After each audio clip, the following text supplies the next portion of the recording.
오늘 본문은 부활하신 예수님이 베드로를 찾아가서 사랑의 문답을 하시는 장면입니다. 베드로는 예수님과의 만남을 통해 오늘 본문에서 보면 사명을 회복한다. 사명을 회복하게 됩니다. 예수님이 십자가에서 돌아가시자 베드로는 큰 절망에 빠집니다. 그리고 자신의 고향인 갈릴리로 돌아갑니다. 예수님께 부름받기 전 자리로 돌아갑니다. 갈릴리 호수에서 고기 잡는 일을 하게 되거든요. 갈릴리 호수에서 고기 잡는 일은 베드로가 예수님 만나기 전에, 예수님 믿기 전에 했던 일입니다. 그 자리로 돌아갑니다. 이것이 주님을 따라가다가 시험 들거나 좌절한 사람들의 한결같은 모습입니다. 주님 믿는 믿음 갖고 주님 따라가다가 시험 든 사람들 옛날로 돌아갑니다. 주님 따라가다가 좌절한 사람들 한결같은 모습이 뭐냐? 옛날로 주님 믿기 전의 상태로 돌아가는 것입니다. 처음에 주님 만났을 때에는 살아계신 주님을 체험하기 때문에 뜨겁습니다. 열정적인 믿음을 갖게 됩니다. 세상에 무서울 것이 없습니다. 그래서 활력 있고 감사하고 헌신적인 믿음을 갖습니다. 그러다가 신앙생활은 단기전이 아니거든요. 홍해 건넜을 때 뜨거웠는데 조금 지나다가 만났을 때 불평하거든요. 40년 동안 광야 생활하다가 하나님이 약속하신 가나안 땅에 들어갔습니다. 신앙생활은 장기전이거든요. 은혜로운 곳, 엘림과 같은 곳만 통과하는 것이 아니라 느비딤에 물 없는 곳도 통과하는 곳이 여러분 인생길입니다. 그래서 신앙생활 하다가 편안하고 좋을 때에는 이렇게 감사하고 헌신적인 믿음을 갖는데, 그러다가 시험이 들거나 좌절하게 되면 주님께 부름받기 전 상황으로 돌아가려고 합니다. 그것을 저는 이제 그냥 새롭게 명명을 했습니다. 영적인 회귀 본능이다. 이렇게. 영적인 회귀 본능. 모든 사람들은 영적인 회귀 본능을 가지고 있습니다. 출애굽했던 이스라엘 백성들은 광야 생활에서 어려운 일만 생기면 애굽을 그리워했습니다. 애굽의 시절이 그렇게 좋은 시절도 아니었는데 항상 미혹받고 보면 좋아 보이거든요. 그 시절이. 그래서 왜 우리를 애굽에서 편안하게 살도록 내버려 두지 않고 광야에 와서 죽이려고 하느냐. 여러분, 애굽에서의 이스라엘 백성들의 삶이 편안했습니까? 전혀 편안한 삶이 아니었거든요. 그냥 광야의 삶이 힘드니까 불평하다 보니까 애굽에서의 삶이 좋아 보이는 겁니다. 유혹받고 나서 보니까 선악과가 좋아 보였거든요. 먹음직도 하고 보암직도 하고 지혜롭게 할 만큼 탐스럽기도 한지라. 신앙생활 하다 보니까 주일날 예배 시간에 놀러 가는 것이 좋아 보이거든요. 열심히 주일날도 돈 버는 사람들 돈 많이 버는 것처럼 보이거든요. 여러분, 미혹받고 나서 보면 그런 것입니다. 자, 바울의 동역자였던 데마는 세상으로 갔다 하고 바울이 디모데에게 그렇게 섭섭함을 토로했습니다. 바울의 동역자 데마도 세상으로 갔는데 이는 믿음의 사람들 중에서 열심히 믿음의 길을 걷다가 되돌아간 사람도 꽤 많이 있다라는 것을 알 수 있는 대목입니다. 믿음 생활 같이 시작하다가 모두가 다 가나안 땅까지 안전하게 가는 것이 아니고 중도에 포기하는 사람도 많고 중도에 되돌아오는 사람도 많이 있다라는 거예요. 여러분, 우리나라의 유명한 조직폭력배였던 조양은 씨와 김태촌을 아실 겁니다. 이분들이 예수님 만나고 목회자가 되었어요. 두 분 다. 그런데요, 영적 회귀 본능에 따라서 다시 조폭으로 돌아갔습니다. 그 사실을 아시는지 모르겠어요. 오늘 본문 1절을 보면 베드로도 예수님이 십자가에 죽으시자 영적 회귀 본능이 발동해가지고 예수님 만나기 전 상황, 고향인 갈릴리로 돌아가 갈릴리 호수에서 고기를 잡고 있는 모습이 오늘 21장 1절에서 보여주고 있는 베드로의 모습입니다. 3절 말씀을 보면 갈릴리 호수에 돌아온 베드로가 밤새도록 그물을 던졌습니다. 그러나 한 마리도 잡지 못했다. 아무것도 잡지 못했다. 이렇게 표현되어져 있습니다. 4절을 보니 날이 새어갈 때에 예수님이 바닷가에 나타나셨고 6절에 보니까 예수님이 그물을 배의 오른편에 던져보라고 말씀하시니 그대로 오른편에 던졌더니 그물을 둘 수 없을 정도로 많은 물고기를 잡았습니다.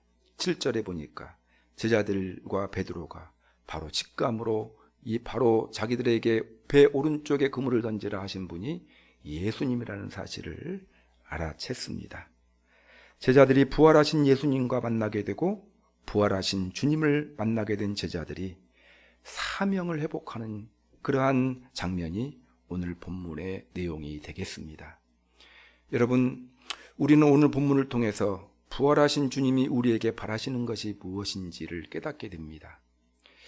첫째로 3가지로 한번 살펴보겠는데요. 부활하신 주님이 우리에게 바라시는 것. 첫 번째로 부활하신 주님은 우리가 사명의 자리에 있기를 원하십니다. 따라서 하겠습니다. 우리가 사명의 자리에 있기를 원하십니다.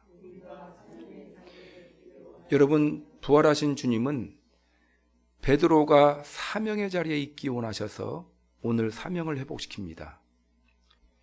마찬가지로 부활하신 주님은 우리가 사명의 자리에 있기를 원하십니다. 주님이 베드로에게 원하는 자리는 물고기를 잡는 어부의 자리가 아니라 사람 낚는 어부의 자리에 있기를 원하십니다. 주님은 베드로를 부르시면서 마태복음 4장 19절에서 말씀하시되 나를 따라오라 내가 너희를 사람 낚는 어부가 되게 하리라 이렇게 말씀하셨거든요. 이것이 베드로를 부르시면서 베드로에게 주신 사명입니다. 베드로는 사람 낚는 어부의 자리를 벗어버리고 과거로 돌아갔습니다. 예수님 믿기 전으로. 시험 들고 절망에 빠지자 영적인 무감각 상태가 되자 돌아갔어요. 그래서 베드로는 지금 예수님 믿기 전의 자리에 서 있습니다. 부활하신 예수님께서 베드로 만나신 이후 끄집고 와서 다시 사명의 자리에 있게 하시는 내용이 오늘 본문의 내용이 되겠습니다. 여러분, 사람 낚는 어부가 되는 것, 이것이 베드로를 부르신 이유였고 베드로의 사명이었습니다. 이를 위해서 3년 동안 훈련하셨고 열정을 다하셨습니다. 그러나 예수님의 십자가 사건으로 절망에 빠진 베드로는 주님이 원하시는 사명을 버리고 예수님 만나기 전의 자리로 회귀에 있었습니다. 그런데 부활하신 주님은 오늘 말씀에서 너의 자리는 여기가 아니라는 것입니다. 네가 있어야 할 곳으로 가라 이렇게 말씀하십니다. 그 말이 다른 표현으로 예수께서 이르시되 내 양을 먹이라 이 말과 사람 낚는 어부가 되라 이 말은 똑같은 말의 다른 표현입니다. 내 양을 먹이라. 부활하신 예수님은 베드로의 사명을 회복시켜 주십니다. 성도 여러분, 코로나19로 인해서 영적인 침체 가운데 있습니다. 한국교회의 모든 그리스도인이, 전 세계의 그리스도인이, 나만 겪는 어려움이 아니고 전 세계의 그리스도인이 똑같이 겪는 어려움입니다. 기독교의 핵심은 모임입니다. 여러분, 제가 목회하면서 얻은 결론은요, 모이기를 잘하는 교회는 반드시 부흥한다. 모임이에요. 기독교는요. 사도 바울이 히브리서 기자가 말세가 가까움을 볼수록 모이기를 피하는 습관 그거 본받지 말고 모이기를 힘쓰라고 그렇게 히브리서 11장 25절에서 언급을 하고 있거든요. 말세 목회를 해보니까 모임과의 싸움입니다. 열심히 모이면 우리는 승리할 수 있고 풍성한 삶을 살 수가 있습니다. 그런데 우리 기독교 핵심은 모임이거든요. 모여서 예배드리고 모여서 말씀 듣고 모여서 기도하고 모여서 찬송 부르며 모여서 교제하는 것이 기독교의 핵심인데 이 전염병 때문에 모이지를 못했습니다. 약 한 2년 넘게. 그러다 보니 교회를 떠난 사람, 믿음 약한 사람들은 다 떠났어요. 교회를요. 떠난 것은요, 단순히 떠났다. 여러분, 구원과 연결되어 있는 문제예요. 이 문제는 우리가 죽으면 천국 예비되어져 있습니다. 영생의 문제와 연결되어져 있어요. 예수님이 이 땅에 오셔서 자기 목숨 내놓으신 이유는 우리에게 구원, 영생 주시기 위해서예요. 교회를 떠났다라는 것은 단순히 떠남의 문제가 아니라 여러분, 영생의 문제가 이건 문제가 생긴 것입니다. 대부분의 그리스도인들의 영성이 약해졌습니다. 영적으로 약해지다 보니까 제자들이 그랬던 것처럼 영적인 회귀 본능이 작동하여 주님 믿기 전의 상태로 가고 있는 분들이 생기고 이미 가 있는 분도 계셔요. 여러분, 나는 가고 있습니까? 아니면 이미 가 있습니까? 목사님, 속으로 솔직히 말씀드리면 저 이미 2년 전에 가 있습니다. 지금 이런 분들 계신지 모르겠어요. 예수님 믿기 전의 상황과 한번 비교해 보세요. 뭐가 달라졌나? 조금 달라진 듯 하다가 영적인 회귀 본능이 우리 가운데 다 있거든요. 목사도 있고 다 있어요. 영적으로 절망하면 바로 베드로처럼 갈릴리로 가 있는, 지금 내가 서 있는 자리가 냉정하게 생각해 보세요. 여러분, 말씀을 나에게 적용시켜야 오늘 이 자리에서 성공하신 분이지, 그냥 대충 앉아 있으면 시간 낭비하고 있는 거거든요. 지금 내가 있는 자리가 주님이 원하시는 자리인가? 내가 원하는 자리인가? 주님을 만나기 전에 있었던 자리인가? 내가 주님을 만나기 전에 목표가 내 현재 목표가 되어 있는가? 2년 전에는 뭐 전도도 하고 뭐 이런 것 좀 목표로 가지려고 했는데 다 사라지고 예수님 믿기 전에 돈 많이 벌어서 편안하게 잘 살다가 이 세상 끝내야 되겠다. 이것이 이런 목표로 바뀌어져 있지는 않은지, 내 관심사가 주님을 만나기 전의 관심사와 똑같이 현재의 관심사가 되지는 않았는지 한번 돌아보아야 합니다.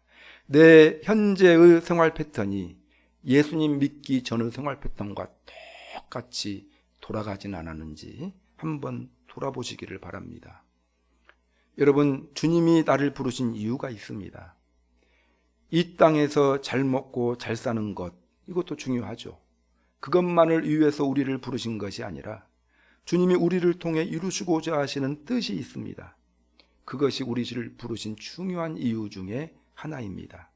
아까 찬양 우리가 같이 했는데요, 반주할 때마다 조금 속상해요. 반주자가 없어서. 저는 반주의 은사를 하나님이 주셨는데 반주하지 않고 있는 믿음의 사람들은 하나님 앞에 혼날 거라고 생각합니다. 그분들은 지금 거기에 놀고 있을 자리가 아니거든요.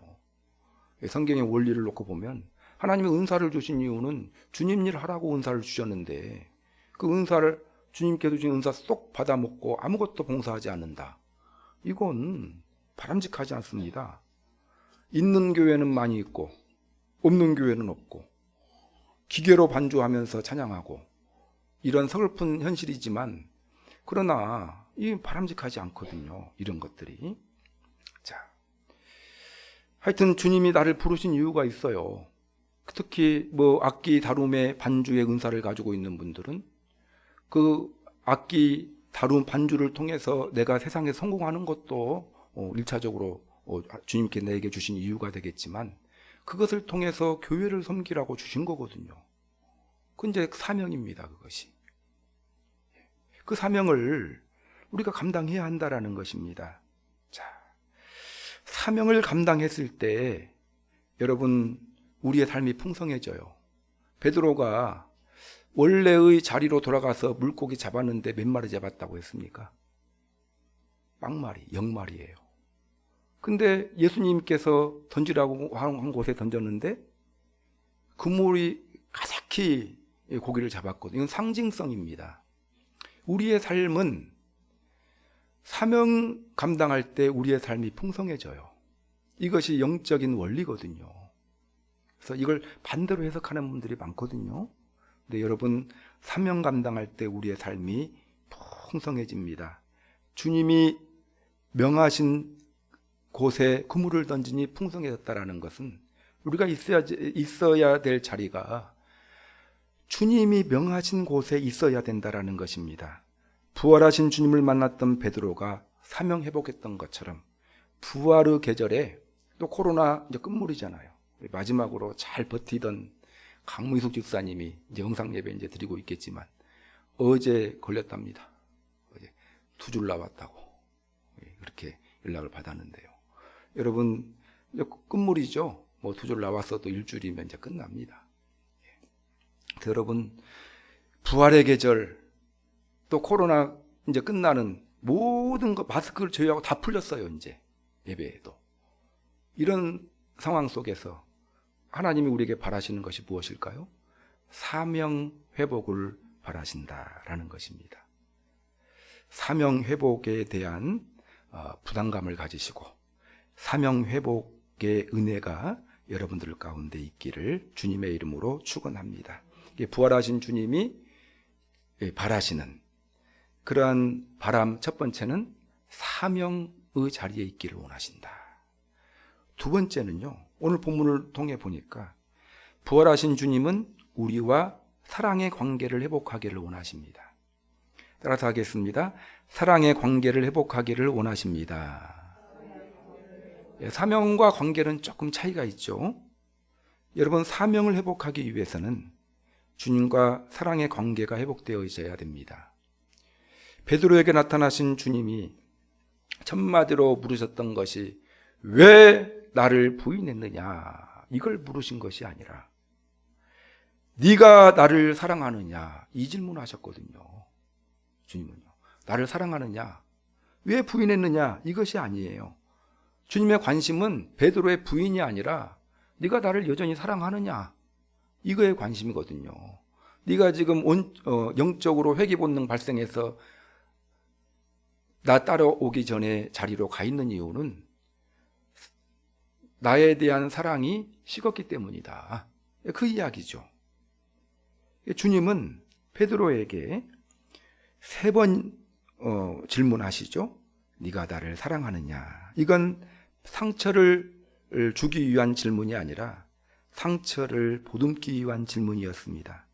주님은 실패의 자리를 소명의 자리로, 사명의 자리로 바꾸시는데 사랑의 관계 회복을 통해서 바꾸십니다. 그래서 여러분, 주님과 사랑의 관계 회복이 될 때 사명이 회복되는 거거든요. 그러니까 왜 사명이 사라졌느냐? 하나님과 관계가 멀어졌기 때문에 그렇습니다. 주님과 사랑의 관계가 회복되면 사명이 회복됩니다. 영성 회복은 주님과 사랑의 관계 회복으로부터 이루어지는 것입니다. 자, 오늘 본문을 통해서 한번 알 수 있는 사실, 주님과 사랑의 관계 회복하기 위해서 우리가 힘써야 될 것이 무엇이냐, 여러분. 첫 번째로는 우리가 관계 회복을 위해서는 주님의 사랑을 받아야 돼요. 주님, 우리가 노력한다고 해가지고, 이거 좀 오해가 있는데, 여러분, 인간은 자신의 힘으로 하나님과의 관계 회복할 수 없는 존재입니다. 인간은요, 주님과의 관계 회복의 중요성도 잘 몰라요. 자, 우리가 예수님 믿기 전에 하나님 믿고 싶었던 사람이 있습니까? 예수님 믿고 싶었던 사람이 있습니까? 예수님 안 믿는 사람들에게 믿고 싶습니까? 물어보면 아이고 믿고 싶습니다라고 말하는 사람이 있을까요? 없어요. 믿고 싶은 사람은 다 교회 다니겠죠. 전혀 희망하지 않습니다. 사람은요, 하나님과 사랑의 관계 회복을 희망하지 않는 존재입니다. 속성상. 죄성을 가진 인간은 하나님보다 세상의 욕망을 추구하는 존재입니다. 여러분, 베드로를 비롯한 제자들이 예수님이 부활하셨다라는 소식 들었을까요? 안 들었을까요? 들었어요. 여러분, 들었어요. 들었는데 베드로는 지금 어디 있습니까? 갈릴리로 곳으로 가 있거든요. 들었다면 예루살렘으로 가야죠. 예수님 만나러 가야죠. 예수님 부활했다는 소식을 들었다면 부활하신 주님께로 찾아갔어야 됩니다. 그러나 그 소식을 듣고도 주님께로 가지 않고 귀향하여 물고기를 잡는 삶을 이어갑니다. 이 말은요, 인간이 다 그러한 존재입니다. 자기 힘으로 자기 스스로 주님과의 사랑의 관계를 회복하기가 어려운 존재입니다. 인간은 스스로 일어설 수 없는 존재입니다. 일으켜 주시는 주님의 손을 붙잡아야 일어설 수 있는 존재가 인간이에요. 여러분, 우리가 믿음 갖는 과정을 돌아보면 알게 됩니다. 내가 주님 믿기를 간절히 희망해서 주님 믿는 사람이 몇 명이나 되겠습니까? 주님이 먼저 찾아왔어요. 찾아와서 많은 전도자들을 통해서 반복적으로 전도했어요. 포기하지 않고 계속 교회 나가자, 교회 한 번만 나가자. 이걸 통해서 주님이 그 전도자들을 통해서 하나님의 일꾼을 통해서 나를 부르셨거든요. 그래서 그 부름을 계속 듣다 보니까 나중에 이제 마음의 문이 열려서 주님께 나온 거예요. 또 주님 앞에 나와서 어떻습니까? 많은 목회자들의 성경 또 공부, 설교 이런 것들을 들으면서 강권하시지 않습니까? 듣기 싫은 거 억지로 들으라고 하고 졸려고 하는 거 졸지 말라고 하고 하면서 열심히 주님께서 강권하셔서 이 정도의 믿음을 갖게 하셨다라는 것입니다. 내가 스스로가 아니라. 그래서 에베소서에서는 내 행위로 된 것이 아니니 이건 자랑할 것이 없다라고 이야기를 하고 있어요. 하나님과의 관계 형성하게 된 것은 하나님의 전적인 강권하심 때문에 그렇습니다. 베드로가 부활하신 주님을 찾아가 만난 것이 아니라 부활하신 주님이 베드로를 찾아오셨어요. 여러분, 그렇지 않습니까? 갈릴리로 주님이 찾아왔어요. 여러분, 오늘 이 자리에 사모해서 나오신 분들 계시면은 참 계실 것도 같고 그냥 나오신 분도 계셨을 거라고 생각이 들어요. 예. 하여튼 주님이 우리를 강권하셔서 찾아오셔서 베드로를 찾아오셔서 베드로를 만나 주셨습니다. 자신을 배신하였던 베드로에게 찾아오셨다는 것 자체가 주님의 사랑을 의미하고, 오늘 본문 이제 앞에 쭉 보면은 그 예수님은 잡은 물고기로 아침밥을 지어서 그 베드로에게 먹이셨고요. 베드로는 그 주님의 사랑에 감동하였어요. 그래서 주님과의 사랑의 관계의 시작점은 뭐냐? 주님께서 베드로에게 베푸셨던 사랑으로부터 시작되는 거예요. 베드로가 한 일은 그 사랑을 수용한 것뿐입니다. 그래서 여러분, 사랑의 관계 회복해야 되겠죠? 회복하기를 원하시죠? 예. 여러분, 사모하는 마음으로 주님께서 나에게 베풀어 주신 사랑을 잘 받으시는 그런 여러분들이 되시기를 바랍니다. 어떻게 받아야 되냐? 여러분 한번 생각해 보세요. 그 주님의 십자가의 사건을 한번 생각해 보세요. 누구를 위한 사건입니까? 나를 위한 사건입니다. 주님의 십자가 대속의 은혜 감사합니다. 되뇌이면서 내가 받는 것 아니겠습니까? 오늘도 하나님의 말씀 듣고 있죠? 오늘 말씀도 하나님이 귀한 말씀 주셔서 감사합니다 하고 말씀을 받잖아요. 또 여러 목회자를 통해서 들려지는 여러 권면의 말을 그냥 간섭으로 생각하지 말고 주님의 음성으로 들어보세요. 주님, 저 목사님을 통해서 권면해 주셔서 감사합니다.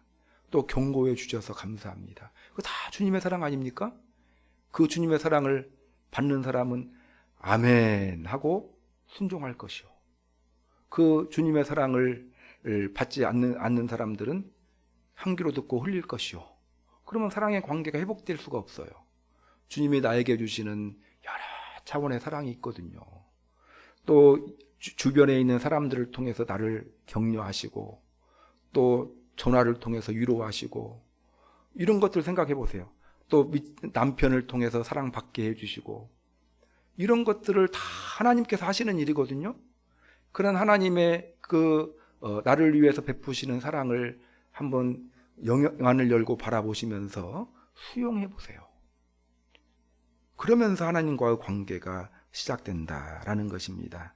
그래서 여러분, 하나님의 사랑을 잘 받는 여러분들이 되시기를 바랍니다.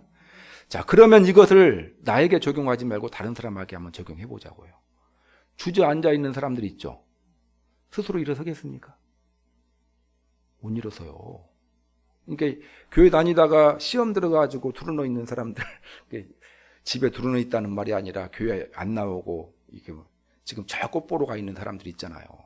이런 사람들 아유 교회 나와 하나님 사랑 관계 회복해. 그럼 회복할 수 있을까요? 우리도 잘 안 되는데 그 사람이 될까요? 가서 우리가 하나님의 사랑을 보여야 되겠죠? 내가 하나님이 나를 통해서 그 사람을 이렇게 찾아가 가지고 조반해 먹이시면서 베드로의 마음을 녹이셨던 그 예수님처럼 가서 밥을 해가지고 밥 해달라는 말이 아니라 사랑을 베풀라는 거예요. 그러면 그걸 받아야 그 사람이 마음의 문이 열리는 것입니다. 자, 하나님의 사랑을 잘 받으심으로 사랑의 관계 회복에 첫걸음을 내디디시기를 바라고, 그 두 번째는요, 주님과의 사랑의 관계를 맺는 일은 그 사랑의 관계 맺는 일을 중요하게 생각해야 돼요. 우선순위에 둬야 됩니다. 그러니까 이 세상에 여러 가지 해야 될 일이 있잖아요. 그 여러 가지 해야 될 일 중에서 주님과 사랑의 관계 맺는 일은 우선순위 중요한 일이다 이렇게 생각을 하셔야 돼요. 굉장히 중요한, 시간 남으면 해야 될 일이다, 이건 관계 회복이 안 됩니다. 가장 중요한 일이다 이렇게 생각을 하셔야 됩니다. 그래서 주님은 과거에 관심을 갖지 않았습니다. 과거의 잘못을 지적하지 않았고요, 베드로의 잘못도 하나도 지적하지 않았습니다. 주님의 관심은 뭐냐면 오히려 딱 한 가지예요. 네가 나를 사랑하느냐. 이거 질문 딱 3가지 하셨거든요. 3번. 따라서 하겠습니다. 내가 나를 사랑하느냐. 주님의 관심은요, 네가 과거에 왜 나한테 왜 배신했느냐 이것이 아니고 지금 나를 사랑하느냐. 주님의 관심사는, 주님이 가장 중요하게 생각하는 것은 우리와 사랑의 관계 맺는 거예요. 근데 여러분, 우리의 관심사는 주님과 사랑의 관계 맺는 일에 몇 등인가요? 주님과 사랑의 관계를 맺기를 힘쓰는 몇 등이에요, 여러분? 주님은 1번이거든요. 아유, 주님, 한번 따져봅시다, 한번. 해가지고, 아니, 내가 교회 뭐 한 1년 다녔는데 왜 사업이 안 됩니까? 이런 식으로 그런 것들 주님 따지지 않고 현재 사랑의 관계 맺는 것을 1번으로 생각했잖아요. 지금 사랑의 관계 맺는 일을 1번으로 생각하는, 중요하게 여기는 그러한 믿음의 사람들이 되시기를 바랍니다. 주님은요, 우리가 일 잘하는 사람 되기를 원하지 않으셔요.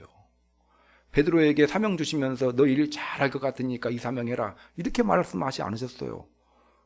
그 사명 맡기시기 전에 딱 한 가지만 물어보셨어요. 네가 나를 사랑하느냐. 사랑의 관계를 주님은 제일로 생각하십니다. 그래서 여러분, 하나님과 관계 맺는 일을 제일로 생각하는 여러분들이 되시기를 바랍니다. 그럼 하나님과 관계 맺는 일이 뭐예요?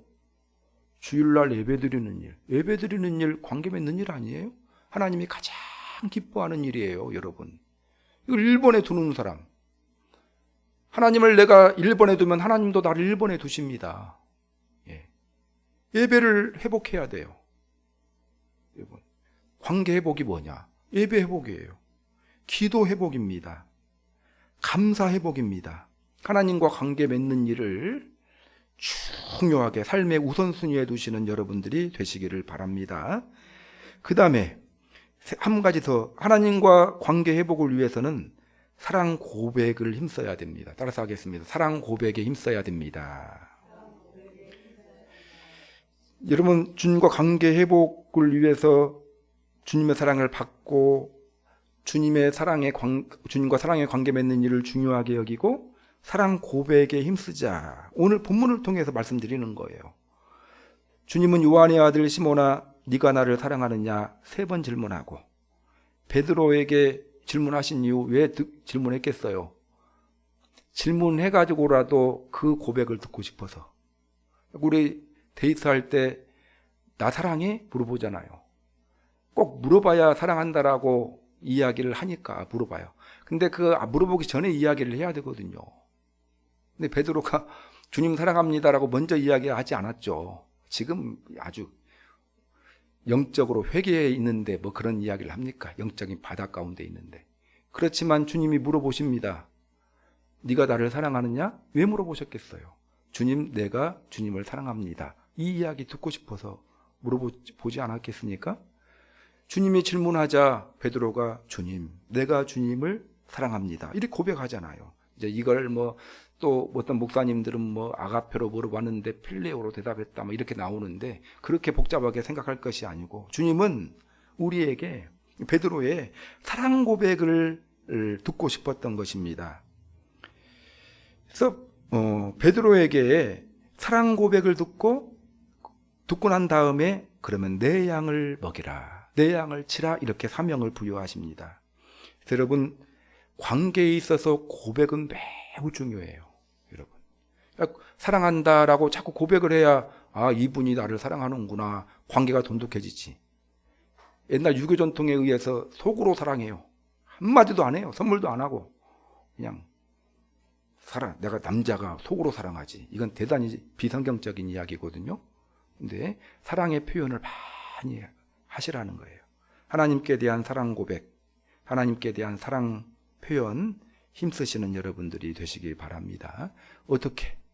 길거리 가다가도 혼자 있을 때 주님 사랑합니다, 이런 고백하면 좋고요.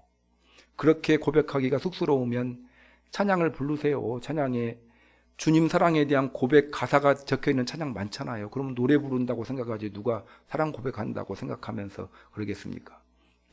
주님에 대한 사랑 고백 힘쓰심으로 사랑의 관계를 회복하기를 힘쓰는 여러분들이 되시기 바랍니다. 자, 말씀을 한 가지 더 말씀드릴 텐데, 첫 번째, 부활하신 주님께서 이스라엘 백성들에게 원하셨던 베드로에게 바라셨던 것이 뭡니까? 사명을 사명의 자리에 있기를 원하셨다. 두 번째는요, 사랑의 관계를 회복하기를 원하셨다. 마지막 세 번째는요, 오늘 본문을 통해 부활하신 주님은 성숙한 사명자가 되기를 원합니다. 따라서 하겠습니다. 부활하신 주님은 성숙한 사명자가 되기를 원하십니다. 사명 회복에서 끝나는 것이 아니라 성숙한 사명자가 되기를 원하신다. 18절을 한번 읽어보겠습니다. 시작. 내가 진실로 진실로 내게 이르노니 내가 젊어서는 스스로 띠띠고 원하는 곳으로 다녔거니와 늙어서는 내 팔을 벌리리니 남이 내게 띠띠우고 원하지 아니하는 곳으로 데려가리라. 자, 이 내용을 다 아실 겁니다. 예수님이 이제 내 양을 치라 하고 사명 딱 회복시켜 놓고 뭐라고 합니까? 사명 감당할 때 원칙을 제시하셔요. 네가 젊었을 때에는 띠띠고 원하는 곳으로 다녔지? 네 원하는 곳으로 가서 사명 감당했지? 늙어서는 이제 내게 띠띠우고 원하지 아니하는 곳으로 내가 데려갈 것이다. 이건 이제 19절에 보면 베드로가 고난받다가 이제 십자가에 거꾸로 매달려서 죽었잖아요. 그것을 암시한다라고 그렇게 표현하는데, 그러나 이걸 이제 포괄적으로 해석을 하면 네가 원하는 곳으로 네 방식대로 사명 감당하지 말고 내가 이끄는 방식대로 사명 감당하라, 이렇게 이야기하는 거예요. 여러분, 주님의 일을 하는 사람들도 두 종류가 있어요. 자기 열심으로 자기가 판단했을 때 자기 생각으로 열심히 하는 사람이 있고요. 어떤 사람은 하나님이 과연 기뻐하시는 것이 뭘까? 하나님이 원하시는 데 방식으로 순종하는 사람이 있습니다. 여러분, 제가 어렸을 때부터 선교하는 교회 다녔는데 그 당시에 선교사님의 선교 보고는 거의 하나도 빠지지 않고 들었어요. 근데 중남미에서 사역하는 선교사님들은 정말 사역을 들으면 그냥 너무너무 좋아요. 죽은 사람이 기도했는데 죽은 사람이 살아났어요. 이런 간증도 제가 여러 번 들었어요. 막 한 2시간 그 선교 보고 하면 막 한 10분 가는데 끝난 것 같아요. 하나님 살아계시다. 근데 이제 우리 허드슨 선교사님 같은 분, 중동 지방에 사역하신 분은 내가 한 10년 사역했는데 뭐 하다가 왔는지 모르겠다고. 지금은 그래도 결실이 있거든요. 막 난민도 있고 해가지고 허드슨 선교사님 사역 들어보면 아프간 지역 이런 데는 참 고통스럽지만 고통 중에 주님께로 돌아오는 사람이 많은데 그 당시에는 10년 했는데 한 명도 결신한 사람이 없대요. 자, 그런 거 보면은 참, 그래서 나는 생각을 했어요. 내가 만약에 선교사로 가면 어디로 가야 될까? 그때는 이제 제가 순수했거든요. 그래서 중동으로 가라고 해도 가야지, 그 생각을 했었어요. 근데 이제 가가지고 고생하다가 불평했겠죠. 근데 여러분, 하나님께서 가라 하시는 대로 가야 돼요. 그 분들의 피눈물의 결실이 지금 나타나고 있는 거거든요. 그래서 지금 중동 선교사님들 사역하는 이야기 들어보면 아주 기적입니다, 지금. 그래서 사역할 때 어떤 사역자가 돼야 되겠습니까? 하나님이 사명자, 하나님이 원하시는 일을 수행하는 사명자가 되시기를 바랍니다. 이 베드로에게 주신 말씀이에요. 우리 예안교회 다니시는 우리 성도님들은 큰 축복이 있을 거라고 믿습니다. 예, 왜냐하면 지난주에 이제 또 노예를 했는데 그런 교회 다니시는 분들은 참 좋겠어요. 그냥 다 앉아도 목사님 얼굴이 그냥 그대로 보이고, 그대로 보이는 데다가 뒤에 전광판까지 깨끗하게 나와가지고 그냥 목사님 그냥 그 표정까지 다 보이더라고요. 이거 보면서 참 좋겠다. 또 여름 되면은 또 에어컨 또 탁 나오겠고요. 우리 교회는 그냥 위에서 퉁퉁 당구 공소리만 하나 떨어져도 그러는데, 근데 왜 이 자리에 앉아 계시나요? 다른 이유가 없이 하나님께서 하라고 하셔서. 제가 나중에 이제 말씀드릴 기회가 있으면 말씀드리겠는데, 우리 교회는 참 특별한 교회라고 생각합니다. 버티는 자체부터가. 제가 그저께 지금 어떤 목사님, 이 교회와 이 지역에서 저보다 5년 더 계신 목사님 갑자기 찾아와가지고 이 지역에 관한 이야기를 들었습니다. 여기 잘 하다가 저쪽으로 영종도로 간 교회도 있고, 근데 그 목사님이랑 친한데 그 목사님이 원래 저 서울에서 왔답니다. 예, 저쪽에 다 아시는 교회, 여러분 여기 옆 잘 아시는. 그래서 120명의 특공대를 훈련시켜서 왔대요, 이 지역을. 와가지고 훈련시키다가 하다가 안 돼가지고 이 지역은 안 되는 지역이다 하고 영종도로 가셨답니다. 거기다 잘하고 있냐고 물어보려다가 그냥 말하는데, 그 이야기를 듣고, 여러분 교회가 있어야 될 지역이 뭐 교회가 그냥 숫자가 그냥 잘 부흥하는 곳만 있어야 됩니까? 그것이 아니죠. 반드시 승리할 것이라 생각하고, 성숙한 사명자는 주님이 원하시는 데에 가서 사명 수행하는 사람이 성숙한 수행자입니다. 자, 한 가지 더 말씀드리고 마치겠습니다. 두 번째는요, 나에게 주신 사명에 집중합시다. 따라서 하겠습니다. 나에게 주신 사명에 집중합시다. 비교하지 맙시다. 시작. 비교하지 맙시다. 자, 이제 오늘 본문을 보면은요, 21절 시작. 이에 베드로가 그를 보고 예수께 여짜오되 주님, 이 사람은 어떻게 되겠사옵나이까? 그는 누구냐면 사도 요한이에요. 베드로는 사명 받았죠. 그러면 이제 예수님, 궁금한 것 있어. 요한은 그러면 얘는 어떻게 될까요 앞으로? 그 궁금한 거예요 하고 물어봤어요. 그러니까 예수님이 22절에서 대답합니다. 시작. 예수께서 이르시되 내가 올 때까지 그를 머물게 하고자 할지라도 내게 무슨 상관이냐? 너는 나를 따르라 하시더라. 야, 네 일이나 잘해 이 말이에요. 옆에 있는 사도 요한 보지 말고 너는 너의 사명이 있다라는 겁니다. 사도 요한은 사도 요한에게 주신 사명이 있고, 베드로는 베드로에게 주신 사명이 있다라는 것입니다. 여러분, 우리가 주님의 일 감당하고 신앙생활해 가면서 주변 사람들, 친구들하고 많이 비교하잖아요. 그렇죠?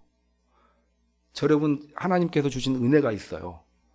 다른 그 지역과 그 분들에서 목회하는 목사님들하고 그렇게 크게 비교를 안 합니다. 비교를 했으면 저는 말라서 아마 힘들었을 거예요. 지역이 다르거든요. 구성 멤버가 다르고. 비교하지 말라는 거예요, 여러분.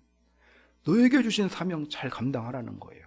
베드로에게는 베드로에게 주신 사명이 있고, 요한은 요한에게 주신 사명이 있으니 너에게 준 사명에게 집중하라. 너는 나를 따르라. 이렇게 말씀하십니다.